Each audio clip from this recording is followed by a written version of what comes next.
നമസ്കാരം മാം. നമസ്കാരം മാം, ഇപ്പൊ പുറത്തു വരുന്ന വാർത്ത, മാം ഷൊർണൂരുകാരിയാണ്. പാലക്കാട് MLA കുറിച്ച് വരുന്ന വിവാദങ്ങളും ആരോപണങ്ങളും ഓരോ ദിവസം സെക്കൻഡ് ബൈ സെക്കൻഡ് പുതിയ വാർത്തകളാണ് പുറത്തു വരുന്നത്. ഇപ്പൊ അവസാന നിമിഷം വെച്ച് വാർത്താ സമ്മേളനം റദ്ദാക്കി എന്ന വാർത്ത പുറത്തു വരുന്നു.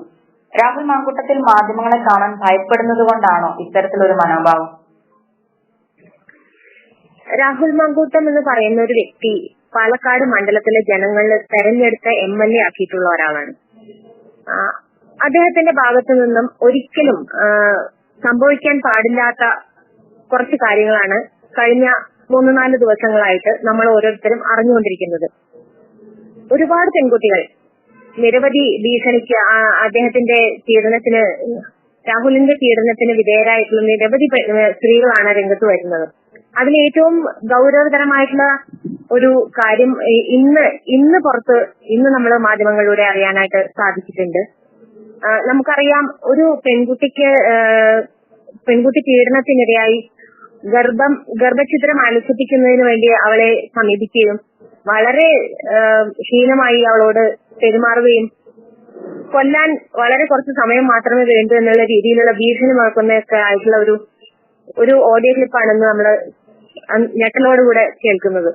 അപ്പോ തെരഞ്ഞെടുക്കപ്പെട്ട ഒരു ജനതയുടെ അവരുടെ ഒരു സംരക്ഷണം ഒരുക്കേണ്ട ഒരു MLA ഭാഗത്തു നിന്ന് തന്നെ ഇത്രയും ഹീനമായ പ്രവൃത്തി ഒരു മണ്ഡലത്തിലുള്ള ജനതയും പ്രതീക്ഷിക്കുന്നില്ല എന്നുകൊണ്ട് തന്നെ മാധ്യമങ്ങളുടെ മുന്നിൽ വരുവാനും മാധ്യമങ്ങളോട് ഒരു മറുപടി പറയുവാനുമുള്ള മാനസികാവസ്ഥയിലായിരിക്കില്ല രാഹുൽ മാങ്കൂട്ടം. തീർച്ചയായും ജനങ്ങൾ ശക്തമായി പ്രതികരിക്കുമെന്നുള്ള ഒരു ഭയം രാഹുലിന് ഉറപ്പായും ഉണ്ടാവും. അതുകൊണ്ട് തന്നെയാണ് മാധ്യമങ്ങളുടെ മുന്നിൽ വരുവാൻ MLA ഭയപ്പെടുന്നത്. മാം ഒരു അഭിഭാഷക കൂടിയാണ്. ഇത്തരത്തിലുള്ള ഓഡിയോ ക്ലിപ്പുകളും സ്ക്രീൻഷോട്ടുകളും നിയമവ്യവസ്ഥയിൽ നിയമപരമായിട്ട് ഇത് മുന്നോട്ട് പോകുന്ന സമയത്ത് എവിഡൻസ് ആയി സ്വീകരിക്കപ്പെടുമോ ഇങ്ങനെയുള്ള തെളിവുകൾ? തീർച്ചയായും നമുക്ക് ഇലക്ട്രോണിക് തെളിവുകളും കൂടിയിട്ട് ഇന്ന് നമുക്ക് കോടതികള് എവിഡൻസ് ആയിട്ട് സ്വീകരിക്കും. അപ്പോ ഉറപ്പായും ഇത്തരത്തിലുള്ള ഒരു ഓഡിയോ ക്ലിപ്പ് രാഹുലിന്റേതാണെന്ന് തെളിഞ്ഞാൽ അത് എവിഡൻസ് ആയിട്ട് സ്വീകരിക്കും. അത്തരത്തിൽ ഇത് രാഹുൽ മാങ്കൂട്ടത്തിൽ ഇപ്പോൾ ഒരു ആരോപണമായിട്ടാണ് നിലനിൽക്കുന്നത്. അതുകൊണ്ടാണ് ഇങ്ങനെ ചോദിക്കുന്നത്. ഇത് ആരോപണമായി നിലനിൽക്കുന്ന സാഹചര്യം ഇതൊരു പരാതിയായി എത്തുകയും ഇത് നിയമത്തിന് മുമ്പിൽ എത്തുകയും ചെയ്ത് അത് രാഹുൽ തന്നെയാണെന്ന് തെളിയിക്കപ്പെട്ട് കഴിഞ്ഞാൽ ഈ ഓഡിയോ സന്ദേശവും മെസ്സേജിനെല്ലാം രാഹുൽ മാങ്കൂട്ടത്തിൽ നമ്പറിൽ നിന്നും രാഹുലാണ് സംസാരിക്കുന്നതെങ്കിൽ തെളിഞ്ഞു കഴിഞ്ഞാൽ വലിയൊരു ശിക്ഷ കിട്ടില്ലേ രാഹുലിന്? രാഹുലിനെതിരെ പാർട്ടിയുടെ അടുത്ത് പരാതി പറഞ്ഞു എന്നുള്ളതാണ് ഇപ്പോ രംഗത്ത് വന്നിട്ടുള്ള പെൺകുട്ടി പറഞ്ഞിട്ടുള്ളത്.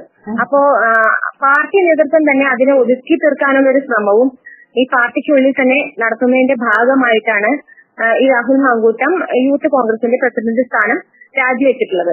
അപ്പൊ ഈ പെൺകുട്ടിയുടെ ഈ പരാതി പോലീസ് സ്റ്റേഷനിലേക്ക് എത്താതിരിക്കാൻ വേണ്ടി അത്രയും അധികം സമ്മർദ്ദം ഈ പെൺകുട്ടി നേരിടുന്നുണ്ടെന്നുള്ളതാണ് ഇന്ന് നമുക്ക് മനസ്സിലാക്കാനാവുന്ന ഒരു കാര്യം. അപ്പം ഇത്തരത്തിൽ പോകുന്ന ഒരു സാഹചര്യത്തിൽ വനിതാ കമ്മീഷൻ സ്വമേധയാ കേസ് എടുത്ത് നടത്തണം എന്നുള്ളതും കൂടി ഞങ്ങളുടെ മഹിളകളുടെ ഭാഗത്തു നിന്നുള്ള ഒരു ആവശ്യം മുന്നോട്ട് വെക്കുകയാണ്. ഇത്തരത്തിലുള്ള ഒരു ജനപ്രതിയായി തുടരാൻ ഇത്തരത്തിലുള്ളൊരു ഹീനകൃത്യം സ്ഥിരമായി യുവതികളോട് ഇത്തരത്തിലുള്ള സമീപനം നടത്തുന്ന ഒരു ജനപ്രതിനിധിയെ ഒരിക്കലും ആ സ്ഥാനത്ത് തുടരാൻ അർഹതയില്ല എന്നുള്ളത് കൊണ്ട് തന്നെ രാജിവെക്കാൻ ആവശ്യമായിട്ടുള്ള എല്ലാ നടപടികളും ആ പാർട്ടിയുടെ ഭാഗത്തുനിന്ന് ഉണ്ടാകണം. അല്ലെങ്കിൽ ഇത്തരത്തിലുള്ള നിരവധി പ്രക്ഷോഭങ്ങൾ മഹിളാ മോർച്ചയുടെ ഭാഗത്തു നിന്നും വരും ദിവസങ്ങളിൽ ഉണ്ടാകുമെന്നും പറയാൻ ആഗ്രഹിക്കുകയാണ്. മഹിളാ മോർച്ച ഈ പ്രശ്നം ആരോപണം ഉയർന്നു വന്നപ്പോൾ മുതൽ കോഴിയെ എടുത്ത് പ്രതിഷേധം സംഘടിപ്പിച്ചു. അത് കഴിഞ്ഞ് അതും കുറച്ച് വിവാദങ്ങളായി. അത് കഴിഞ്ഞ് തൊട്ടിലൊക്കെ ആയിട്ട് ഇന്ന് അവിടെ സമരം നടത്തി. അപ്പം ഇത്തരത്തിലുള്ള സമരമുറകൾ ഇനിയും മഹിളാ മോർച്ച ആലോചിക്കുന്നുണ്ടോ? തീർച്ചയായും ഇന്ന് മഹിളാ മോർച്ചയുടെ നേതൃത്വത്തില് തൃശ്ശൂരാണ് തൊട്ടിൽ കെട്ടി പ്രതിഷേധ സമരം സംഘടിപ്പിച്ചത്. ഇത്തരത്തിലുള്ള ആഭാസന്മാരായിട്ടുള്ള നേതാക്കന്മാരെ കോൺഗ്രസിന്റെ ഭാഗത്തു നിന്ന് സൃഷ്ടിച്ച് അവരെ പിന്തുണ കൊടുത്ത് വളർത്തുകയാണെങ്കിൽ ഇത്തരത്തിലുള്ള നിരവധി തൊട്ടിലുകളുമായി കോൺഗ്രസ് ആസ്ഥാനങ്ങളുടെ മുന്നിൽ സ്ത്രീകൾ നിരവധി യുവതികൾ പ്രത്യക്ഷപ്പെടും. ഇത്തരത്തിലുള്ള തൊട്ടികളുമായി പ്രതിഷേധ സമരത്തിന് ഇറങ്ങുമെന്നുള്ളതിന്റെ സൂചകമായിട്ടാണ് മഹിളാ മോർച്ച എന്ന അത്തരത്തിലുള്ള ഒരു സമരം സംഘടിപ്പിച്ചത്. അപ്പോൾ വരും ദിവസങ്ങളിലും രാഹുൽ മാങ്കൂട്ടത്തിന്റെ രാജി ആവശ്യപ്പെട്ടുകൊണ്ട് ഇത്തരത്തിലുള്ള നിരവധി പ്രക്ഷോഭ സമരങ്ങൾ മഹിളാ മോർച്ചയുടെ ഭാഗത്തു നിന്നുണ്ടാവും. അതിന് യാതൊരു തർക്കവുമില്ല. അതുപോലെ ഇപ്പൊ ഈ ഒരു ഭീഷണിയാണ്, സ്ത്രീയോട് സംസാരിക്കുന്നത് വളരെ അമർഷത്തോടു കൂടിയാണ്, ആജ്ഞാപിക്കുകയാണ് അവിടെയുള്ളത്. അബോർഷൻ ചെയ്യണം എന്ന് പറഞ്ഞ് നിർബന്ധിക്കുകയാണ് ചെയ്യുന്നത്. ഇതൊക്കെ ഒരു തെറ്റല്ലേ? നിയമത്തിന്റെ കണ്ണിൽ ഇതെല്ലാം തെറ്റല്ലേ? തീർച്ചയായും ഒരു സ്ത്രീയെ അവളുടെ സമ്മതമില്ലാതെയോ അല്ലെങ്കിൽ സമ്മതത്തോടു കൂടിയോ ഗർഭഛിദ്രം നടത്തുക എന്നുള്ളത് ഒരു നിയമത്തിന് മുന്നിൽ തന്നെ തെറ്റാണെന്നിരിക്കെ ഇത്തരത്തിലുള്ള ഒരു ഭീഷണി ആ പെൺകുട്ടിയുടെ നേരെ ഉയർത്തുകയും കൊന്നുകളയാൻ വളരെ കുറച്ച് സമയം മാത്രം മതി എന്നുള്ള രീതിയിൽ സംസാരിക്കുകയൊക്കെ, ഭീഷണി സ്വരത്തിൽ സംസാരിക്കുകയൊക്കെ ചെയ്യുന്നത് ഒരു പെൺകുട്ടിയുടെ മോഡസ്റ്റി, ആ പെൺകുട്ടിയെ തന്നെ അതിന്റെ അഭിമാനത്തെ തന്നെ വെല്ലുവിളിക്കുന്ന രീതിയിലുള്ള ഒരു കുറ്റകൃത്യമാണ്. തീർച്ചയായും ഇത് നിയമത്തിന് മുന്നിൽ കൊണ്ടുവരേണ്ട ഒരു കുറ്റകൃത്യം തന്നെയാണ് രാഹുലിന്റെ ഭാഗത്തു നിന്ന് ഉണ്ടായിട്ടുള്ളത്. തീർച്ചയായും രാഹുൽ നിയമ നടപടി കൂടി നേരിടേണ്ടി വരും. അത്തരത്തിലുള്ള പരാതികളുമായി മുന്നോട്ട് വരുവാൻ ഇത്തരത്തിലുള്ള പെൺകുട്ടികൾ തയ്യാറാകണമെന്നും അവരെ പിന്തുണയ്ക്കാൻ കോൺഗ്രസുകാരുടെ ഭാഗത്തു നിന്ന് യാതൊരു പിന്തുണയും കോൺഗ്രസ് നേതാക്കൾ നൽകുന്നില്ലെങ്കിൽ മഹിളാ മോർച്ചയുടെ ഭാഗത്തു നിന്നും അതിനുള്ള എല്ലാ പിന്തുണയും അറിയിക്കുകയാണ്. മഹിളാ മോർച്ച ഇതുവരെ കോൺഗ്രസിന്റെ പക്ഷത്തു നിന്നും ഇപ്പോ വി ഡി സതീശൻ പ്രതികരിച്ചു, ഇന്നിപ്പോ ഷാഫി പറമ്പിൽ പ്രതികരിച്ചു. ഈ പ്രതികരണങ്ങളിൽ തൃപ്തരാണോ? അതായത് ഒരു പാർട്ടി രാഹുലിനെ സംരക്ഷിക്കുന്നു എന്നൊരു തോന്നൽ മഹിളാ മോർച്ചയ്ക്കുണ്ടോ? പാർട്ടി രാഹുലിനെ സംരക്ഷിക്കുന്നുണ്ട് എന്നുള്ളതിൽ യാതൊരു തർക്കമില്ലല്ലോ. പാർട്ടിയുടെ ഭാഗത്തു നിന്നും ഒരു ചെറിയ എന്തെങ്കിലും ഒരു ദയ ഈ ഇരയ്ക്കുണ്ടെങ്കിൽ അവർ ആദ്യം രാജിവെപ്പിക്കേണ്ടത് MLA സ്ഥാനമാണ്.